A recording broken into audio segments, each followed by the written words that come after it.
It's a danger zone. You in the middle of a war, don't leave your banger home.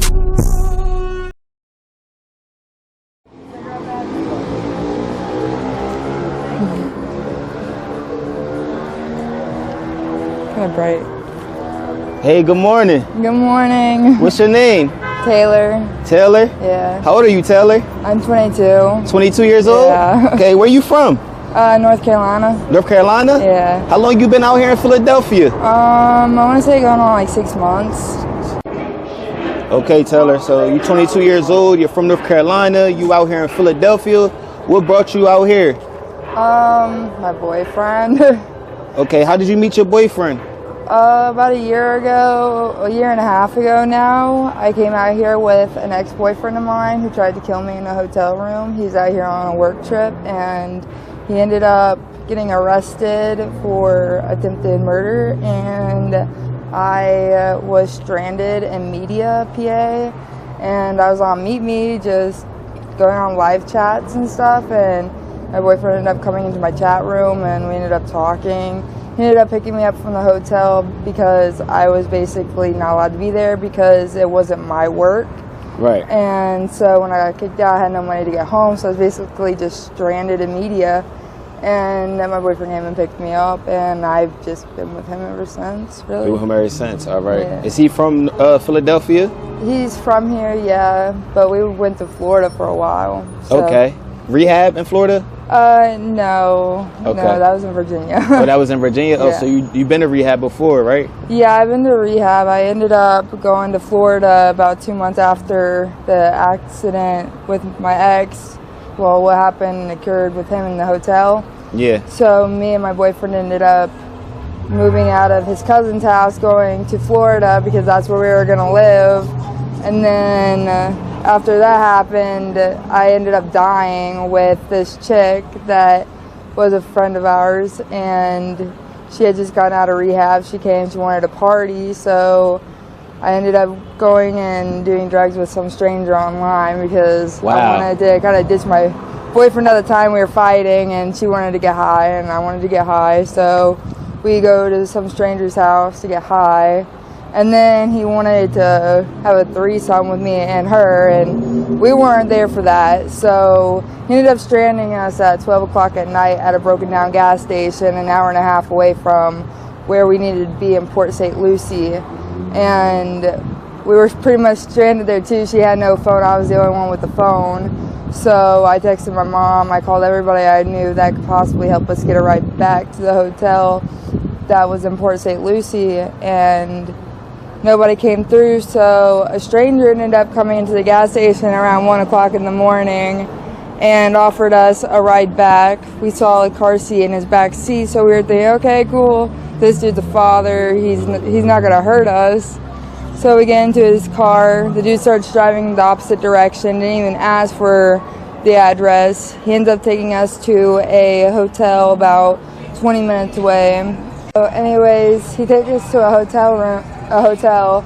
He parks in the back of the hotel where all these semi-trucks are parked, and he gets us up in this red semi-truck that has bloody blankets, hammers, fucking just knives and all kinds of, whack stuff. There's a bloody blanket on the bench that we were sitting on, and we wanted out, but the dude kept saying we're gonna have fun tonight. But we weren't too sure what that meant, but we had a pretty good idea, and we weren't about that. So the dude left to go get drugs because he wanted to party. When he got out, I think he thought he had locked the door to the semi, but he had not. So I had gone out with her. We went to the Denny's right directly in front of the hotel. We told them the story and what had happened. They gave us a free meal and some coffee. Around 2:45 to 3 in the morning, they ended up kicking us out because we were loitering, but we had nowhere to go. And it was 30 degrees outside. We weren't dressed for the weather. And as I'm walking out, some dude was like, hey, don't go to the semi-trucks, because here I am about to go back to the semi-truck because it's cold outside. And, I didn't want to be outside with not enough clothes on because that could make me sick. And the last resort was that semi-truck, so I was about to go back, so while I'm walking back to the semi, some dude followed me out of Denny's and was like, hey, I heard you talking to the waitress, you know, you want to come to my place and you can stay there till you figure out a ride situation.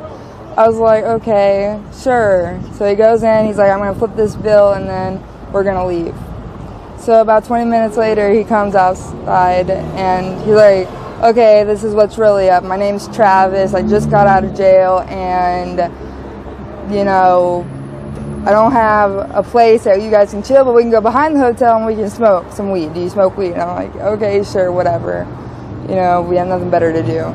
So we go between these pallets that are stacked up on top of each other and a brick wall. We go between there so that way we can keep shelter from the cold. Well, my friend, she did dope. That was her addiction before she went to rehab and even afterwards. So he ends up giving her a boost bar because he's like, I don't have no dope, but I have a boost bar if you want that. So he gives her a pill, and I don't do downers, never been a downer, so I'm like, okay, I'll take, you know, some coke or some weed or whatever upper you have. So he ends up giving me a little bit of coke and rolling up a blunt. And next thing I know, Josie, she's sitting in the corner, she does half the pill, she crushes it up and she snorts half.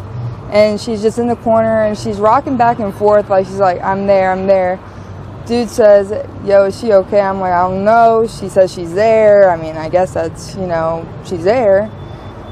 I didn't really know what to expect or what it was, but she handed me the other half of this crushed up pill and she was like, you want this? I said no, but I ended up doing half of what she had given me. And just remember getting kind of sick and throwing up and then just knocking out like that.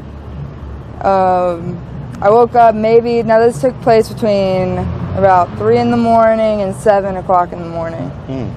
Next thing I remember was waking up in a hospital bed and not really knowing too much of what happened. I only remembered waking up kind of sort of in between the time of the hospital and then the time of passing out. So you end up passing out? Yeah. So she ended up, so she was like arm's length from me, and when I come to a little bit of consciousness, I'm really weak. I can't feel my bones. I can't even feel my body. Like, I'm so cold. And I kept trying to say her name, like Josie, like trying to get a response from her. But then I know I'm out like that again. Wow. So I wake up in a hospital bed and comes to find out this dude had buried me and my friend with the pallets that were stacked on top of each other, thinking we were dead. He pushes the pallets over on top of us and he ditches us. Left us for dead. Some construction worker at the hotel, he ended up finding us on his way to work, found my leg hanging out from underneath the pallet. He started CPR on me. He called 911. It took the paramedics about 15 minutes to get there. By the time they got there, I needed to be Narcan 3 times, and CPR was definitely like consistent throughout the 15 minutes. Waiting, and also resumed when they arrived, as I was told. And then I come to find out when I wake up and all I can think about is, where's Josie? They ended up telling me that she's being worked on in the room next door, so it made me a little bit better. Comes to find out later that night, after I hadn't seen her all day, somebody told me that Josie was dead hours before the paramedics even arrived to the scene. So comes to find out that this boost bar that we were given was actually a pure press fentanyl. And I had never done fentanyl before, and that was my first time. Josie, she passed. This was September of last year. And wait, your friend passed away from this? Yeah, she died that night. I'm sorry for your loss. Thank you. And after that, I went back to Port St. Lucie. The hospital ended up getting me an Uber back to my boyfriend's brother's house where my boyfriend was, and my mom ended up putting me on a plane that next day, and I went back to North Carolina. Then from there my mom put me in rehab in Virginia. So I was traveling a lot after this, and when I was in Virginia I ended up sneaking out of rehab and I went to I went with my roommate in rehab to get high in a hotel because I just lost somebody and I'm like, fuck life. This chick tried to, she was like 56. She tried to pimp me out in her hotel because she thought I could make more money for her. So I was like, no, I don't do that. I don't. So the owner of the hotel? Yeah, so. You think she's pimping other girls out? So her intentions were actually to go to rehab just because she needed a place to stay for time being. She wasn't really serious about getting clean, and neither was I. I was just needing some help with trauma. I've never really been somebody that was like really addicted. Like I've been able to put things down, pick them back up occasionally. Like I've never really fiended for anything but weed, I guess. That's possible. That's really the end of. Wow, so you've been through a lot. Could you say that you was dead for 15 minutes? Yeah, I was dead for 15 minutes. And that construction worker, he saved your life, right? Yeah, he found us. Good thing he didn't call out that day. It's a joke, but it's not funny. Yeah. I'm so happy that you're here to be alive, you know, and stuff like that. So, how you feel being out here in a city like this, being from North Carolina, in a treacherous, scary neighborhood like this? It's culture shock, that's for sure. It's a culture shock, right?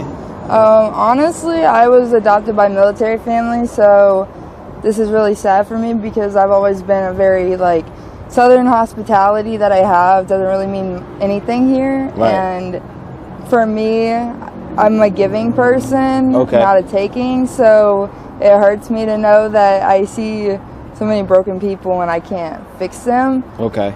But I'm also broken and I'm still trying to pick up myself while trying to fix other people. Right. And in the process, I feel like it makes me a happier person because, like trippy vibes, like you just gotta. Right, I understand. Are you currently working the Ave doing dates? The what? Are you working the Ave doing dates? No, nowadays I just work on, I watch him work on cars and I just. Okay, so your boyfriend holding it down on the financial tip. Well, we both do. I do like little things, like I help people for money, like right now I'm folding some friends' clothes. She's pregnant, so she can't really do a lot. Okay. So that's how I've been making some income lately. But yeah, no, I make some money too. It's not just him. He likes to say it's just him, but I guess. I'm sorry. Shout out to you and him for not having to indulge in that type of, predicaments to make money. Y'all know it's other ways to earn some money. Yeah. Instead of, prostitution or boosting. Y'all get involved with boosting at all or no? Yeah. My boyfriend will say I have an addiction to it, but honestly, the only time, I like to do it for the house. We do struggle. Sometimes we don't have enough money for groceries and, I'll go in, pay for half the groceries, take half of them. And I feel bad at the end of the day. I enjoy doing. We take homeless people in sometimes. Because y'all do got hospitality at the moment. Yeah. Okay, so y'all help the community. Yeah, so right now we actually have a buddy of ours we met about 2 months ago out on the street. And it was real cold. We saw him over by rivers. That's our thing. We go to the casino at nighttime. Okay. Just to get away. And he was sitting at the bus station, and we could tell he was cold. And I was like, all right, well, we'll fuck the casino. How about you just come with us? You need to get a shower, and you can sleep on our couch. Y'all got big hearts for that, man. Y'all great people for that. Yeah, and I appreciate y'all. I feel like I've humbled my boyfriend out a lot too, as far as that goes, because he was kind of, I don't know, I guess a butthole when I met him, but he's mellowed out a lot. So, I just always never forget to say thank you and pay it forward. Absolutely. I was adopted by a military family when I was given a great childhood, so that's great. I just feel like I see people out here that didn't have it as good as me, and I just want them to know that there's hope. And that's great. How old is your boyfriend? 50. He's 50? Yeah. Okay, that's a huge age difference. Yeah. Were you always into older men? Yeah, I have daddy issues, so. Okay. Are you serious about the daddy issue thing, or? Yeah, I was. My dad left in 2008, about 2 months before my birthday. So I grew up with a mom. My adopted dad left, and my biological father. When I met him, his intentions were more so different than being a father. His intentions were trying to sleep with me. So wait, your actual father or your yeah, stepfather? my biological father. I met him He when I tried was to 18. sleep with you? Yeah. Wow, man, I do not like that man. I don't even know him. I don't like him. So F him. F him. I would like to thank you for your time. yeah. One more question. You're currently using meth, right? Yeah. Do you plan on getting off the meth? Yeah, actually I do. I want to go to school, actually, and I want to get a degree in something, so. All Time Media is rooting for you. We hope you get off the substance. Hopefully you and your boyfriend is on the same page and you guys can motivate each other Yeah. to get your life intact. Y'all got a home currently. It's a lot of people without a home, and I talked to y'all offline, and y'all say that y'all feel bad for the people that's out there because y'all was once in that position. Thank you for your courage and your honesty. Hopefully you can save somebody's life by them listening to this. But please, please, please utilize your plan to get up out the streets completely and chase your dreams. Yeah. Thank you so much. You're welcome. Thank you.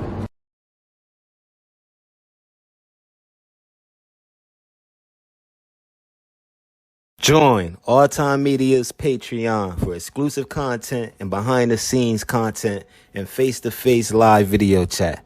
Thank you, guys. The link is in the description below. It's a danger zone. You in the middle of a war, don't leave your banger home.